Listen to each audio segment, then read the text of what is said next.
Hello students, इस video में हम डिस्कस करेंगे कंपैरेटर्स। सबसे पहले तो कंपैरेटर्स होते क्या हैं?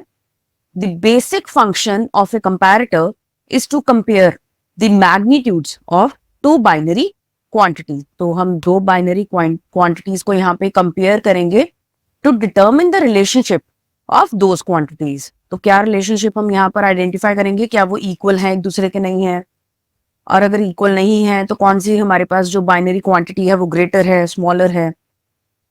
इन its simplest form a comparator circuit determines whether two numbers are equal. तो जो सबसे ज्यादा सिंपल सर्किट होगा उसमें सिर्फ हम इक्वालिटी को चेक कर पाएंगे कि हमारे दो बाइनरी क्वांटिटीज इक्वल है या नहीं है। उसके बाद फर्दर हम इनइक्वालिटी भी चेक करेंगे कि अगर दोनों इक्वल नहीं है तो कौन सी क्वांटिटी ग्रेटर है और कौन सी क्वांटिटी स्मॉलर है। सबसे पहले हमारे पास इक्वालिटी फंक्शन। तो हम यहाँ पर इक्वालिटी चेक करेंगे दो बाइनरी क्वांटिटीज की जो कि सिंगल बिट होगा। तो उसके लिए हमें एक्सक्लूसिव नॉर गेट यूज करना है। एक्सक्लूसिव नॉर गेट यानी कि X NOR gate. The exclusive NOR gate can be used as a basic comparator because its output is a zero if two input bits are not equal and a one if input bits are equal। तो ये हमारे पास XNOR gate का truth table होता है। XNOR gate का truth table हमारा क्या होता है?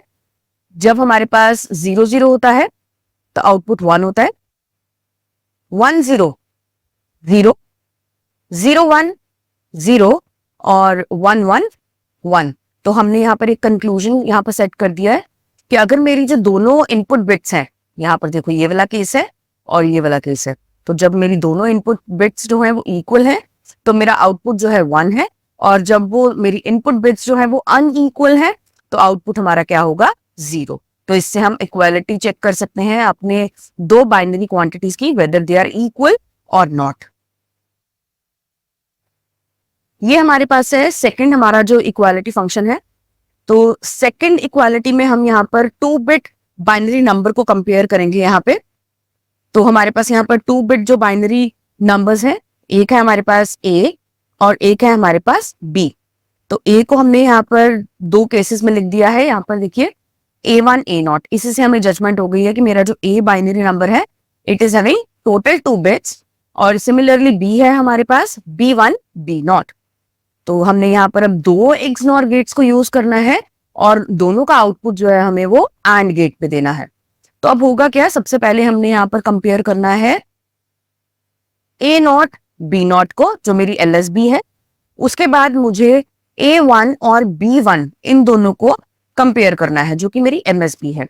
अगर किसी भी केस में A0 B0 के बराबर होगा, A1 B1 के बराबर होगा, दोनों अगर सेट मेरे इक्वल होंगे तभी एंड गेट के बाद हमारे पास आउटपुट जो है वो 1 आएगी। तो यहाँ पर क्या है? A0 B0 को हमने कंपेयर किया, A1 B1 को कंपेयर किया, और अगर दोनों मेरे सेम है तभी मेरे पास एंड गेट के बाद जो आउटपुट है वो 1 होगी, अदरवाइज नॉट। तो मैं एक पहला केस ले लेती हूँ यहाँ पर। Let us assume A is 1 1 and B is also 1 1। तो हम यहाँ पर वैल्यूज को इंसर्ट कर देते हैं 1 1 1 1। तो अभी मैंने प्रीवियस स्लाइड में आपको बताया था 1 1 का आउटपुट हमारे पास क्या होता है?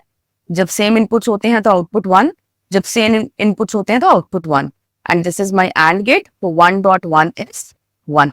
तो ये मैंने आपको एक इक्वालिटी का चेक करके बताया है कि जब हमारे पास A0 B0 के बराबर होगा, A1 B1 के बराबर होगा, उसी केस में हमारे पास जो एंड गेट का आउटपुट है वो 1 होगा, अदरवाइज एंड गेट का आउटपुट जो है वो 0 होगा। तो 0 यानी कि इनइक्वल है, हमारे पास इक्वालिटी नहीं है।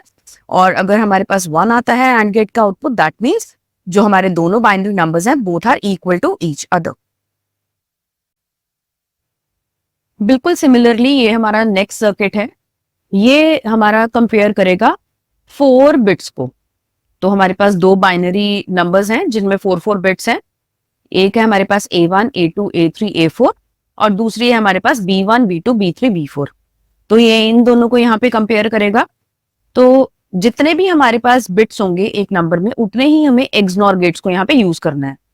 पिछले सर्किट में हमारे पास 2 बिट्स थे हर एक नंबर में, तो हमने 2 एक्सनॉर गेट्स को यूज किया था। अब यहाँ पर हमारे पास 4 एक्सनॉर गेट्स होंगे जो कि कंपेयर करेगा हमारे पास LSB से स्टार्ट हो गए A1 B1 से A2 B2 A3 B3 और फाइनली MSB तक A4 B4 तक। तो अगर हमारे पास सारी बिट्स इक्वल होंगी तभी हमारे पास जो एंड गेट का आउटपुट है वो 1 होगा, अदरवाइज नहीं होगा। तो अब मैं यहाँ पर एग्जाम्पल ले लेती हूँ एक और इनइक्वालिटी। अब हम इस एग्जाम्पल में चेक करेंगे। एक मैंने सिग्नल लिया अपना 1 1 0 0, ये मेरा बना A, तो ये है मेरा A1 A2 A3 A4। दूसरा मैंने ले लिया सिग्नल B, तो ये मैंने लिया 1 1 0 1। अब देखते हैं कि इस सिग्नल में हमारे पास जो आउटपुट है वो 1 आता है या 0 आता है। तो मैं A से स्टार्ट कर रही हूँ, 1 1 0 0 1 1 0 और A4 भी बन गया 0। B है 1 1 0 1, तो 1 1 0 और 1। तो स्टार्ट करते हैं A1 B1 से। जब हमारे पास दोनों बिट इक्वल होती हैं तो XNOR गेट का आउटपुट होता है 1। दोनों बिट्स इक्वल हैं, XNOR गेट का आउटपुट होगा 1। अगेन दोनों बिट्स इक्वल हैं 0 0, तो आउटपुट होगा 1। बट लास्ट केस में क्या है, हमारे पास दोनों बिट्स जो है वो इक्वल नहीं है, अनइक्वल है, तो उस केस में आउटपुट होता है हमारे पास 0। फाइनली है हमारे पास एंड गेट। तो एंड गेट में जब सारे इनपुट्स 1 होते हैं तभी आउटपुट 1 होता है, अदरवाइज 0 होता है। तो यहाँ पर 0.1.1.1 will give us the output 0। Hence A is not equal to B। तो आप कोई और सेकंड एग्जांपल भी लेके कर सकते हो जिसमें A इक्वल टू B आप एग्जांपल ले लो, और अब वहां पर देखो कि आउटपुट जो है हमारा वो आएगा A equal to B, that is 1। अब नेक्स्ट हमारे पास केस आएंगे इनइक्वालिटी के, कि अगर हमारे जो दो नंबर्स हैं अगर इक्वल नहीं है तो फिर उनमें क्या रिलेशन है, यानी कि क्या हमारा नंबर बड़ा है, कौन सा नंबर हमारा स्मॉल है। तो हम यहां से स्टार्ट करेंगे अब 1 बिट डिजिटल कंपैरेटर सर्किट से। ये मेरे पास इनपुट्स हैं, एक इनपुट है मेरे पास A और दूसरी इनपुट है B। तो 1 बिट हमने यहाँ पर लिया अपना सिग्नल। 3 केसेस ये हो सकते हैं, या तो A ग्रेटर देन B, या A इक्वल टू B, या फिर A लेस देन B। तो पहला केस लेते हैं, A B दोनों 0 हैं, यानी कि दोनों इक्वल हैं। तो मैंने इक्वल वाले पे 1 लिख दिया अपने ट्रूथ टेबल में, और बाकी दोनों केसेस में मैंने यहाँ पर 0 लिख दिया। अब A 1 है B 0 है, तो डेफिनेटली A बड़ा है, तो ये मेरे पास A ग्रेटर वाले पे 1 आ गया। नेक्स्ट है A 0 B 1, तो B बड़ा है हमारे पास यहाँ पर, तो देखो यहाँ पर A लेस देन B या B ग्रेटर देन A, इसको हमने 1 कर दिया। लास्ट केस दोनों 1 है, दोनों 1 यानी कि A is equal to B। तो ये केस हो गया हमारा। अब with the help of this truth table हम यहाँ पर अपना बूलियन एक्सप्रेशंस को कैलकुलेट करेंगे और उसी से ही हमारे पास लॉजिक सर्किट डायग्राम आएगा। Let us start with A greater than B। A greater than B में अगर मैं SOP में लूं सिग्नल अपना, तो सिर्फ यही ट्रूथ टेबल की एंट्री है जहां पर मेरे पास आउटपुट 1 है। तो इसमें क्या है हमारे पास A1 B 0, तो ये हमारे पास बन जाएगा A डॉट B बार। तो यहां पर आप ये वाली एंट्री चेक करो, A डॉट B बार, ये बना मेरा A ग्रेटर देन B के लिए। सेकेंड है हमारे पास A equal to B। A equal to B में हमारे पास दो क्वांटिटीज हैं जहां पर ट्रूथ टेबल मेरा 1 है, तो हमें दोनों लिखनी पड़ेंगी। पहला है हमारे पास A और B दोनों 0 0 हैं, तो ये बन जाएगा हमारा A bar dot B bar plus, अब मुझे यहाँ पर दूसरा वाला भी टर्म लिखना पड़ेगा, ये दूसरा टर्म है। अब यहाँ पे दोनों 1 1 है, 1 1 यानी कि A B। तो हमारे पास क्या बना, A bar dot B bar plus A B। ये हमारे पास बूलियन एक्सप्रेशन होता है डायरेक्टली XNOR गेट का।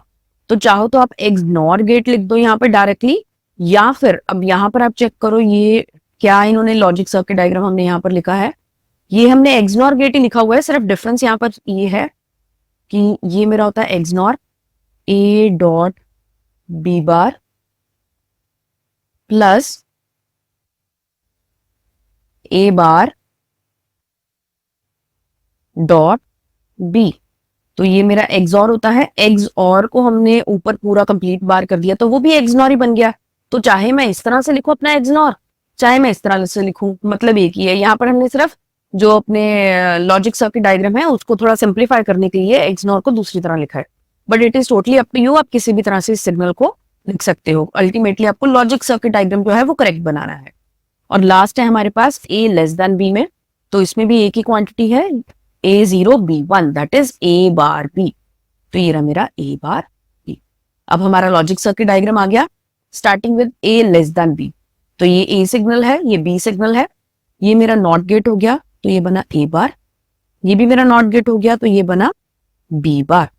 तो ये एंड गेट है A बार डॉट B, तो ये हो गया मेरा A लेस देन B का, ये हो गया A dot B bar AND gate के बाद, तो ये बन गया मेरा A ग्रेटर देन B। और फाइनली हमने इन दोनों को नॉर गेट पे यहाँ पर दे दिया है ये अपने सिग्नल्स को, तो हमारे पास क्या बन गया A इक्वल टू B, ये जो नीचे वाला मैंने एक्सप्रेशन लिखा था।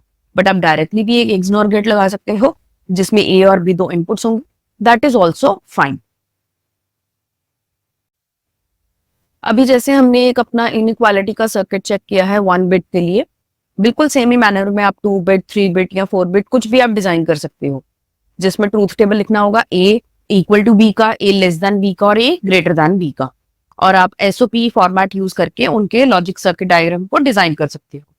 बट जैसे जैसे हम ज्यादा बिट्स की तरफ जाते हैं हमारे जो सर्किट है वो कुछ कॉम्प्लिकेटेड होते जाते हैं, तो इसीलिए अब मैं आपको एक लॉजिक सिंबल के साथ रिप्रेजेंट करवाऊंगी और किस तरह से हम IC यूज करते हैं अपने हायर बिट के कंपैरेटर्स को डिजाइन करने के लिए। तो ये है हमारे पास लॉजिक सिंबल 4 बिट कंपैरेटर का, जिसमें हम इनइक्वालिटी इंडिकेशन को यूज करेंगे। तो हमारे पास एक है हमारे पास बाइनरी नंबर A और एक है हमारे पास बाइनरी नंबर B। तो A के विद रिस्पेक्ट टू हमारे पास 4 बिट्स हैं A0 A1 A2 A3, और B के विद रिस्पेक्ट टू हमारे पास अगेन 4 बिट्स हैं B0 B1 B2 B3। हमारे पास 3 आउटपुट्स होंगी अब उसके साथ, एक होगा A ग्रेटर देन B, दूसरा होगा A इक्वल टू B और तीसरा होगा A लेस देन B। तो हमें यही 3 आउटपुट्स चाहिए होते हैं कि या तो हमारा जो नंबर है A बड़ा है, या A नंबर जो है वो छोटा है, या फिर A इक्वल टू B है हमारे पास। तो इसी के साथ विद रिस्पेक्ट टू ये लॉजिक सिंबल हमारे पास IC होता है 74HC85 या फिर 74LS85। ये क्या होता है हमारे पास 4 बिट मैग्नीट्यूड कंपैरेटर। तो इसमें ये है हमारे पास 16 पिन IC। आप यहाँ ये या तो नॉच होती है या फिर ये डॉट होता है। तो यहाँ से हम पिन नंबर 1 स्टार्ट करते हैं, 1 2 3 4 5 6 7 8 9 10 11 12 13 14 15 16। तो ये हमारे पास 16 पिन IC में क्या क्या पिन होंगे, सबसे पहले तो ग्राउंड और VCC हमेशा एज इट इज ही रहेंगे हमारे। उसके बाद A0 A1 A2 A3। Next है हमारे पास B1 B2 B0 और B3। तो यहां तक तो हमारे 4 बिट्स हो गए मेरे इनपुट सिग्नल्स के A और B के। बट अब आप यहाँ पर चेक करो तो हमारे पास हर एक चीज के ना 2-2 यहाँ पे पिन्स असाइंड है, A इक्वल टू B के लिए भी, A लेस देन B के लिए भी और A ग्रेटर देन B के लिए भी। तो इस केस में अब हम क्या करेंगे, आइडेंटिफाई कैसे करेंगे कि क्या मतलब है इन 2-2 पिन्स का। आप यहाँ पर सेकंड डायग्राम को रेफर करो, ये है हमारे पास कैस्केडिंग इनपुट्स होती है और ये होती है आउटपुट। तो हमारे पास 2 3 और 4 कैस्केडिंग इनपुट्स होती हैं, 5 6 एंड 7 हमारे पास आउटपुट्स होती हैं। तो कैस्केडिंग इनपुट का मतलब क्या होता है, फॉर एग्जाम्पल अगर मुझे अपना जो डायग्राम है, अगर मुझे अपना जो सर्किट है वो डिजाइन करना है फॉर मोर देन 4 बिट्स के लिए, तो मोर देन 4 बिट्स के लिए सेम ही IC को हम यूज कर सकते हैं। तो सेम IC यूज करेंगे हम 8 बिट्स के लिए कैस्केडिंग मोड में। कैस्केडिंग मतलब हमें 2 IC को ज्वाइन करना है एक साथ। तो 2 IC को ज्वाइन करके A0 A1 A2 A3 एक IC का हम लेंगे, वो LSB बनेगा। अगले IC का A0 A1 A2 A3 उसका MSB बन जाएगा।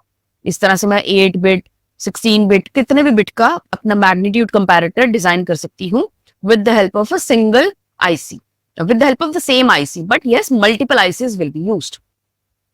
तो ये हमारे पास एक एग्जांपल आ गया कैस्केडिंग इनपुट का। अब कैस्केडिंग इनपुट में हम यहाँ पर डिजाइन कर रहे हैं एक 8 बिट मैग्नीट्यूड कंपैरेटर। तो अब यहाँ पर आप देखो जो हमारे आउटपुट्स थे, ये वाले 3 आउटपुट्स, वो मैंने कैस्केडिंग इनपुट्स के ऊपर कनेक्ट कर दिए हैं, और जो दूसरे IC के जो आउटपुट्स थे वो अब हमारे फाइनल आउटपुट्स बनेंगे। तो पहले IC के मेरे पास जो 4 A0 A1 A2 A3 B0 B1 B2 B3 ये थे, ये LSB होंगे। अगले IC के A0 A1 A2 A3 या B0 B1 B2 B3 MSB होंगे। तो सिर्फ आपको यहाँ पर रिप्रेजेंट करने के लिए हमने MSBs के लिए A4, A5, A6, A7 लिख दिया और B4, B5, B6, B7 लिख दिया। तो इससे भी क्लैरिटी हो जाएगी आपको कहां से हमने अपना नंबर जो है वो स्टार्ट किया है। बट यस, हमारा जो नंबर होगा वो होगा 8 बिट का। अब जो पहले वाले कैस्केडिंग है, पहले वाला जो आईसी है, उसके कैस्केडिंग्स को हम कैसे कनेक्ट करेंगे, ये आपको हमेशा ही ऐसे ही यूज करना होता है। तो इसमें हम करेंगे ए ग्रेटर देन बी और ए लेस देन बी, इन दोनों को हमने यहां पर कनेक्ट करना है ग्राउंड के साथ। I repeat, A greater than B और ए लेस देन बी, इन दोनों को आपको हमेशा कनेक्ट करना है ग्राउंड के साथ।